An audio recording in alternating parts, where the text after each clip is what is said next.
Are you looking to implement technology into your music program and you could use some direction and advice? This podcast plus with optional video content is just for you.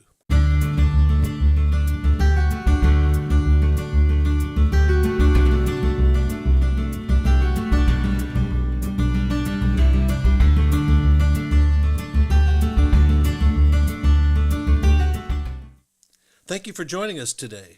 This technology podcast for music educators is from Nottelmann Music in St. Louis.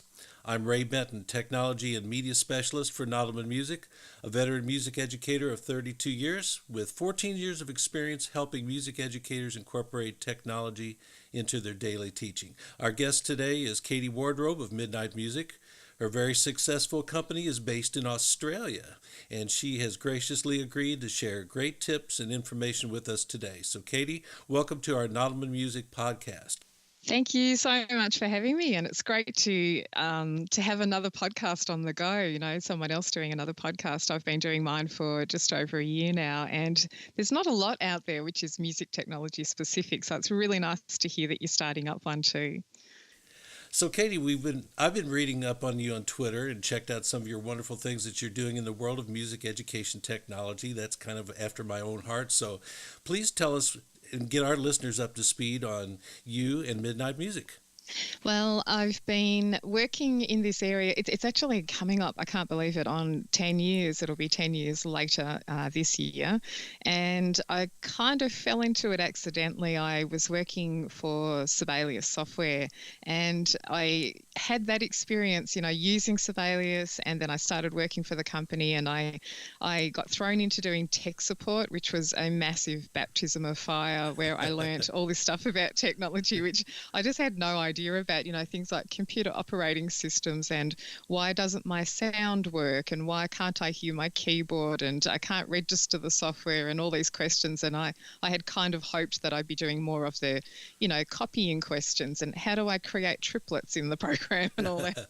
But it was really the best experience for getting to know technology. And my background has always been in music and education, and this was a great way to sort of get into the technology side. And my favourite part of that job was really training music teachers how to use the software and how to particularly use it with students in class, which was another area that's not really covered in the manual as such. And my job there ended and I thought, well, I'll just continue. I need to replace this salary and I'll continue doing some Sibelius workshops, but perhaps add some other things in too. So I added other software programs like GarageBand, and Acid Music Studio was around a lot then, and lots of other things as well. And there's a lot of online sort of websites and tips like that. So I started running workshops for teachers here in Melbourne where I live, and that extended to interstate. So I did a bit of travel, and then the online kind of world came along and online training. And so that really expanded my audience to overseas. And now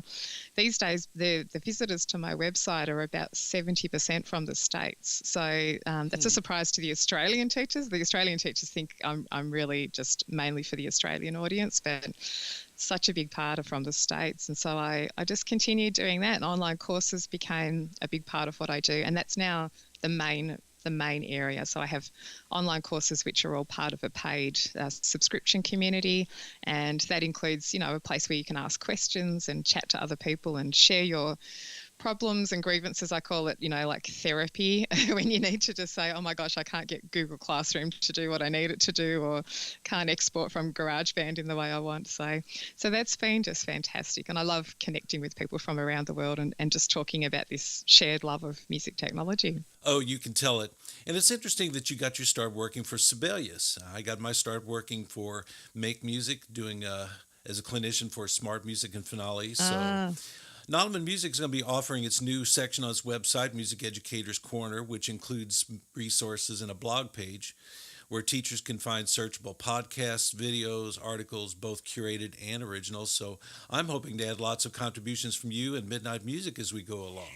Yeah, that would be great. You know, I'm always happy for people to curate things that I'm putting out there and share them. And I think it's great to see that sort of thing happening on your website. I think there can never be too many places which are good resources for teachers, because we're all so short on time, and it's just fantastic to have things which are curated for you. So, I mean, I do a lot of that too, things that I put out on Twitter or on Facebook are just things that I think are really useful or interesting, and people love to see those links and watch those videos, and there might be a lesson idea in there, and it's just a really great thing, because if you just go to YouTube or Google even, there's just so much to look at all the time. So if people narrow down those options for you a little bit, it's a good thing, I think. So we're talking with Australia-based Katie Wardrobe from Midnight Music. What do you see in the process of, or what value do you see in the process of recording school ensembles and then playing those recordings back for students to review and critique? Yeah, I think it's a really great thing, actually. I think it gives people, the students particularly, such a different viewpoint on what they're usually hearing when they're playing in an ensemble. It's something that I'm finding more and more teachers are sort of trying out. And the affordability of recording equipment and software these days just makes it so much easier. I mean, years and years ago, you would never have been able to do that unless you had an enormous budget for your school, and that was, not very frequent. So these days, I mean, you can do it really simply and easily, and it just allows students to perhaps hear what the conductor's hearing, and it might not be what they normally hear. If you picture yourself sitting in the orchestra or the band and you're the trumpet player, you really just hear the other trumpets, and you hear a bit more of the broader ensemble, but you're mostly hearing the people that are directly around you. And then when you take a step back and listen from another angle, it's just fantastic to hear that other viewpoint. So I think it really encourages students to listen even while they're playing. They can, once they hear a recording back, they can go, oh yeah, we are not together on that cutoff, or the attack is not all together at the same time. And it allows you to sort of take that step back and play for them and get them to hear what you hear. I think it can be quite enlightening, to be honest, for a lot of students. I actually have a teacher that is a part of my community, and she has been doing some recording of her orchestra ensemble. She's got a sort of a beginner orchestra, and it's I think it's year 7 students who have not been playing for very long. And what she does is at the end of each school year, she puts together a recording of the pieces that they've been working on. And she found out that the last time she wanted to do this, there was no convenient time where all the students were going to be there together, because in Australia and New Zealand, we don't have timetabled class time for ensemble rehearsals. They tend to be after school and before school and at lunch times, and our sort of bread and butter music classes are more like general music classes, I suppose, in the States. And so she was having trouble getting the kids together to do this, sort of end of year recording. And she thought, look, I'm just going to do it anyway. And so it was a piano concerto piece that they had been working on. And so she thought, well, I'll get the sort of the main players, as long as they're there, we'll at least record them in the first recording session. And she got set up with some, fairly simple gear that she has, like a couple of microphones. She had a laptop running GarageBand, and she had enough headphones for all the students. And so the strings and the piano recorded their part first. And then after that, she got the rest of the kids to come in small groups in their different orchestral sections. And so the brass came along and the percussion came along, and they each recorded their parts on different days. And she said the students that weren't recording, who had already done their recording or who had yet to do their recording, they sat back and listened while the other group was doing their recording part. And she said the level of engagement of the kids that were listening was amazing. And she said she's never seen them so engaged just listening to an ensemble play. And she thinks it's because they were able to hear the other people's parts, unlike, in rehearsal where they're all playing at once and perhaps not listening as well to each other. They got to hear all the individual parts from start to finish in this piece. And she said it was just such a great exercise. It was totally accidental. Like, she was just doing this because she needed to get the recording done. And it just showed her that it was a great process in itself. And I think she's going to continue. So they ended up sort of recording all the different sections of the orchestra. And she said even then after that, the kids that were missing, like if there was a couple of students here and there missing from, their recording day, she said they even went in and recorded those parts afterwards. So they had this multi-track recording. The other thing she did, which I thought was fantastic, was that after the first couple of recording sessions, she had a couple of students who said that they were happy to take over the recording process, so she didn't even have to do it. So that was another accidental, benefit of doing this recording, is that the kids took over the recording themselves, and great outcomes, really great outcomes, just from recording her ensemble. Just fantastic. Well, that's an interesting application when you're working with small groups and letting them make a contribution one at a time like that. That's great. And as you pointed out, when kids hear themselves back, it's amazing the engagement that they get in the music. Instead of listening to what you have to say about their performance, they get to actually hear it themselves. Yeah, absolutely. I think it's such a great thing, and as we've been saying, you can do it quite simply with not fancy equipment, and then when you're ready, you can upgrade your equipment when you can see the benefit and go better microphones or better setup or better software and so on, and it could just be so useful. And I can think of a place that they could actually buy those better microphones and better equipment. Absolutely. It'll come to me in a minute. And the good thing about a place like yours is that I find the teachers I talk to, the difficulty is knowing what to use. Like, so many teachers have, only a really small exposure to using microphones, or maybe no exposure at all, and to recording processes. And I think it's really good if you can talk to people like you that are experts in this area in order to just get the basic advice, on if you wanted the basic options, here they are. And if you want to upgrade and do it a little bit more better quality, here are some other options. And then this is maybe the top level if you're ready to do like professional style recordings. This is the microphones that you could get, and more microphones, better placed, and all of those things can be just really great. And to have someone to talk to is a useful thing, I think. So, in another area that's really kind of near and dear to my heart, and a lot of our customers we work with, are workstations and music laboratories. With the availability of affordable hardware and software for music stations now, what can you say about the importance of workstations, standalone workstations, or music technology labs in schools? Yeah, and another fantastic thing, I think, because those tools are the way that kids are wanting to create these days. That's what they want to do. They want to create with, a laptop or even a tablet device, and, their digital audio workstation software, and some hardware as well. And so if a school's got all of those things, it can be just a really great place to encourage the creativity. And I love the idea of students perhaps starting out being creative, even on their own at home with what they have. And to be honest, every student has a digital audio workstation or recording studio in their pocket at any given time, because, if you've got a smartphone or an iPad, really you have access to the options to capture in creativity.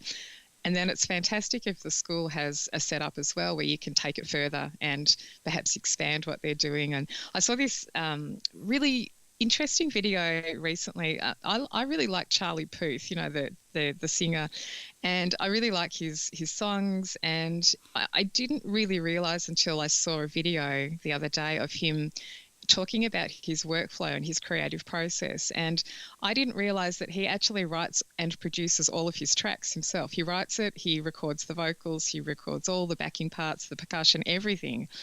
So he immediately went up in my estimation, and he basically captures his musical ideas on his voice memo app on his iPhone. And then he takes that, he sort of gets back to his home studio, and he takes that and puts that onto, I think he's using Logic. I think it might be Logic. I can't remember. Anyway, in the video, he talks about the software he's using, and he then expands what he's done and adds all these backing parts. And I think it's just great that students and anyone really can create so much stuff with a simple tool of a laptop and some software. Sure. And yeah, it's great if schools are having, classes that use that technology as well. It's just an extension of, I think, what students want to do anyway, and what they're possibly already doing at home, even, without the music teacher around. But the music teacher comes in and they have the skills to help with the musical side of things. Even if the kids know more about the technology, the teacher's superpower is the musical skills and helping them with the songwriting and creativity side. So yeah, great thing. So what do you say to music teachers? We might even have some listening to us today. You work with a lot of teachers. So they're curious about implementing technology, but maybe just afraid to kind of jump in. What do you say to those teachers? Yeah, and I think that accounts for possibly 90% of teachers that I know. And that's no exaggeration at all. Absolutely not. It's truly everybody. And, even when I'm coming to learn something new, even I do procrastinate a little bit. And my deadline for learning new things is usually because I'm running a workshop or running a presentation on that software. So I actually sometimes propose things for conferences that I don't know much about in order to make myself learn it at a specific time. And yeah, it's a huge deadline. If you're getting up in front of a group of people and you have to sound like an expert, you will really learn it really well. But the thing I say to all teachers all the time, and this is the way I approach things, is just always to take small steps. You might hear about someone, let's say you hear that story about Judith that I mentioned, who, talked about recording her orchestra. Maybe that might seem truly overwhelming for some people, but honestly, you could just start really small, and you might just, if you want to just test recording your orchestra, or band, it's not going to be a great result, but you could just get out your smartphone and set it up and do a quick thing and then see how that goes. And you go, oh, okay, this sounds pretty crap because, I'm capturing too much of the person that's really close to me. And then you might plug in a microphone to your smartphone and then perhaps try that, and then you're going to get a little bit of result. But I like to just, take a small step and just set up one mic and record your rehearsal, or, just start really small. Try one new website where it's going to help students with maybe rhythmic exercises or ear training. And I also like the idea of letting the students know that you're starting something new, that you're going to try something new, and would they be willing to help you try it out? And as soon as you say that to people, they kind of are on your side after that point. There's not the sense that you need to be the expert. You can have we're all in this together kind of attitude, and that works really well, I think. So I often say that to groups. If I'm trying something new in a workshop, I'll say, hey, you're the first group that gets to try this out today, and let's just see if it works. And, it's cool. We kind of troubleshoot things that go wrong together, and it can be really good. So, Katie, at the beginning of this recording, you kind of blew through a little bit and talked about Midnight Music and what you're doing there, but I've noticed you have how-to blogs, lesson plan helps, and other offerings. So maybe this I'd like to give you a little opportunity to talk about what you offer through that company. Yeah, so I started out, my website actually started out really as a place for me to share music technology information and tips and tutorials. And that was mainly because I was sharing that stuff in workshops, and it was really hard work sharing the same information over and over again with groups of people. And then I thought, a website makes a lot more sense because you have everything in one place and you just send people a link. And of course, that was the way to go. So I started the blog up for that reason, and my website obviously tells people about my business too. So the blog started, and so I try to post to that, fairly regularly. At the moment, I have quite a few guest posts on there. So teachers from around the world who have something that they'd like to share. We have a system where you can submit a proposal and put a guest post in.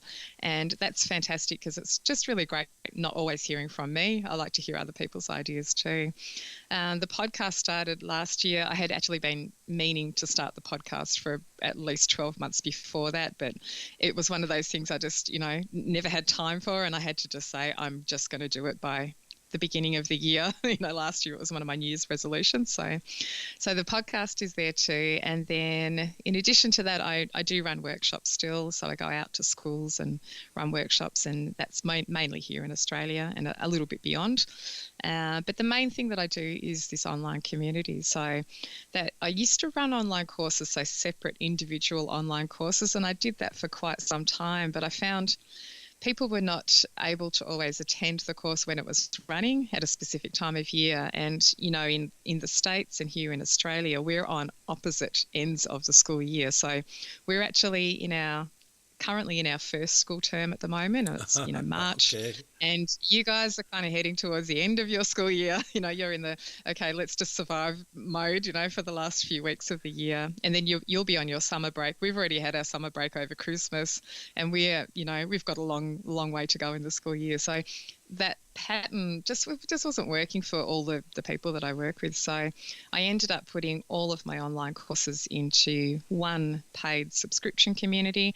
And it's so much better for me and for everybody doing courses, because you can do them anytime, whatever time of year you want. You can take the first module out of one, and then you might look at something else completely different, and you can get PD certificates for whatever you do. So that's been working really well, and having the space for this online community where people can ask questions. I have always had lots of questions via email, and I can't do the right service for people, in emails.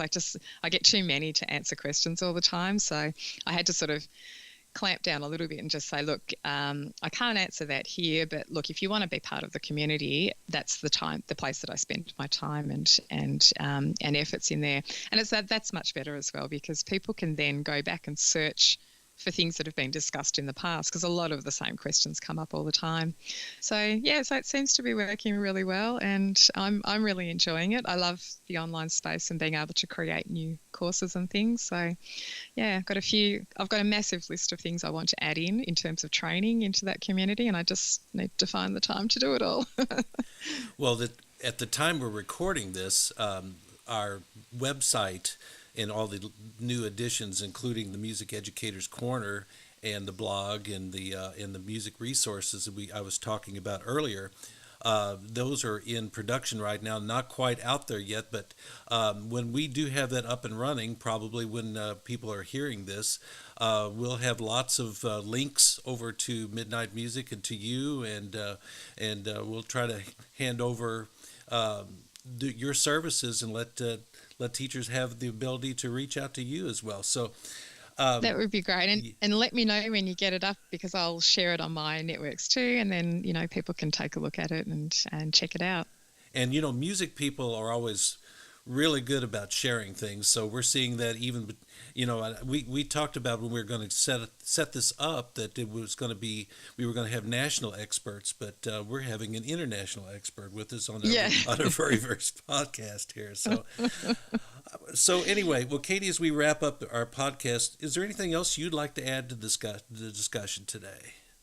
I think we've done pretty well covering everything, but I just wanted to say thank you for having me, and I hope that the podcast goes really well. I think podcasting is such an exciting thing, and I'm always going on and on about how much I love podcasts, and they have truly been the way that I've learnt the most amount of information in the past few years, whether it's music or education or technology or business even, and lots of things in between. And because we have so much time where you can listen, you don't need to watch. Podcast is just such an ideal art form. I listen while I'm cooking, while I'm driving, while I'm running, and lots of other places. So you can take in a lot of information just via a podcast. So congratulations, and I hope the rest of the episodes go really well too. Thank you, Katie. Katie Wardrobe of Midnight Music. Katie, we hope to have you back for another session real soon. Thanks, Ray. Great speaking to you.